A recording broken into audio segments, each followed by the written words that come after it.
friends, today we are going to discuss vocal stimming in children with autism, the reasons why vocal stimming happens, and how we can modify it. Stims essentially mean self-stimulating behaviors that are done repeatedly. So in vocal stimming, they are in the form of sounds or words. We observe vocal stimming in all these forms, like giggling, humming, singing songs, repeating dialogues from cartoons or from television ads, singing rhymes all the time, crying all the time, whining. Different kind of sounds can be produced by the child. And how are they perceived by others? They find them irritating, annoying, upsetting, even distracting sometimes, like in a classroom. But if we try to find the reason behind the vocal stimming, we can help the children to modify them. More often, vocal stimming is not because of auditory or sound seeking, but has its basis in other areas like sensory regulation. The sensory stimulations from the environment like light, sound, touch, smells, they are so overwhelming for the child that they tend to produce sounds. How? They might sing, hum, or produce sounds like clicks.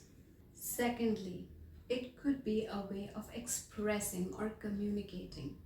If they want to express their emotions or needs, they tend to do vocal stimming in the form of repeating words or phrases, especially if the child has verbal form of communication present. But if they are irritated by an activity, upset, and they do not want to continue that activity, it will turn into crying, screaming, shouting continuously.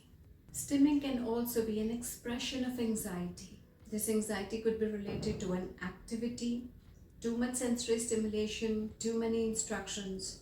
It could be related to a social setting that they are not comfortable with, maybe because of the sensory stimulations, the presence of so many people, continuous talking they have to bear, and it comes out in the form of vocal stims. The child might be trying to cope with emotions by vocal stimming. Now you need to understand expression of emotions and coping with emotions are two different things. If the child has to express their emotions, for example, they are excited or happy, they would try to repeat some word. So for example, they'll say, I'm on swing, I'm on swing, I'm on swing. Or they say, this is my toy, this is my toy, this is my toy.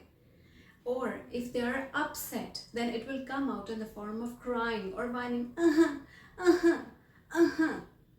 Now, but the child has to cope with the emotions. So these vocal stems would be less directed.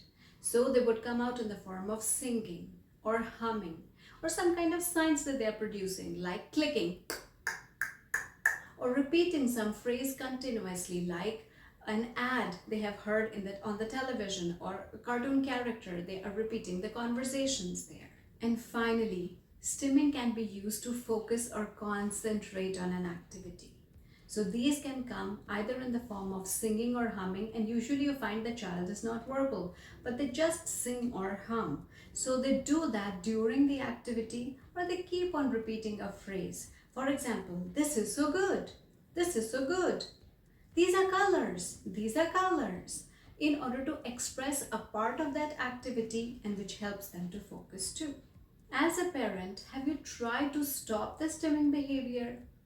Doesn't really work because the stims increase and even leads to disruptive behavior sometimes, like increased anxiety. The child becomes hyperactive, there are meltdowns, or the child has social withdrawals.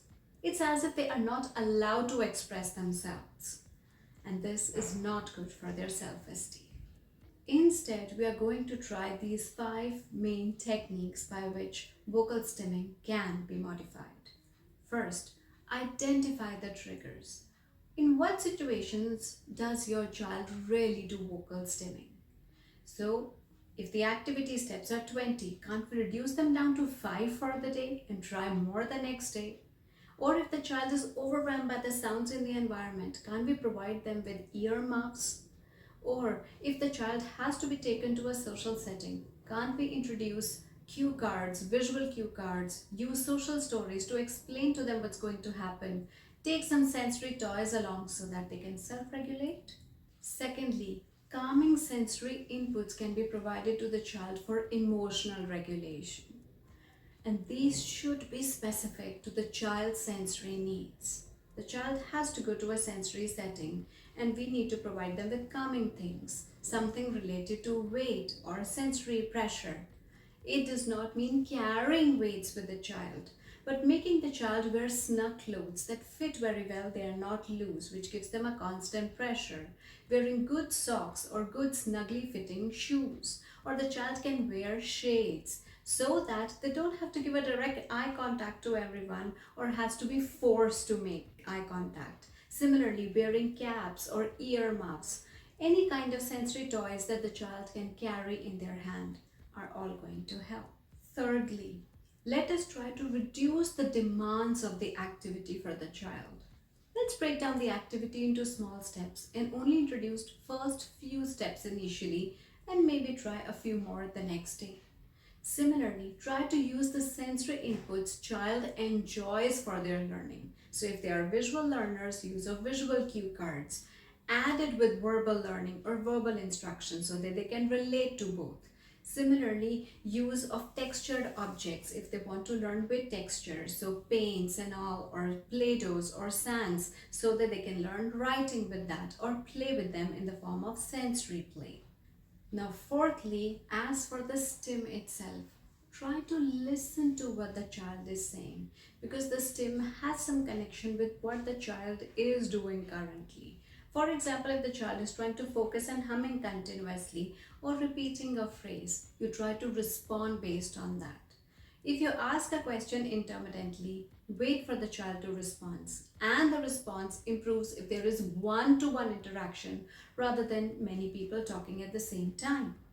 And finally, use of empathy with the child. So if the child is playing something and continuously producing sounds or repeating a phrase, can you say, "Can I join in? I'm here for you. Let me know if you need help. Can I take one of your toys and play with it?" Try to simulate what the child is doing so that they know that you are interested in them. Whatever they are saying, try to respond based on that so they feel that they are heard. You understand what they mean, and this will also help in improving their self-esteem and modify the stimming behavior and also help in emotional regulation. The more we allow the child to express themselves using these vocal stims, the more you'll be able to understand your child and help them to improve it or rather modify it to more functional communication. Let me know if these techniques helped you. Please like the video if it was informative for you. Mention your thoughts, your queries and suggestions in the comments below. Subscribe to the channel for more videos related to child development and autism awareness. And we'll meet again soon. Bye.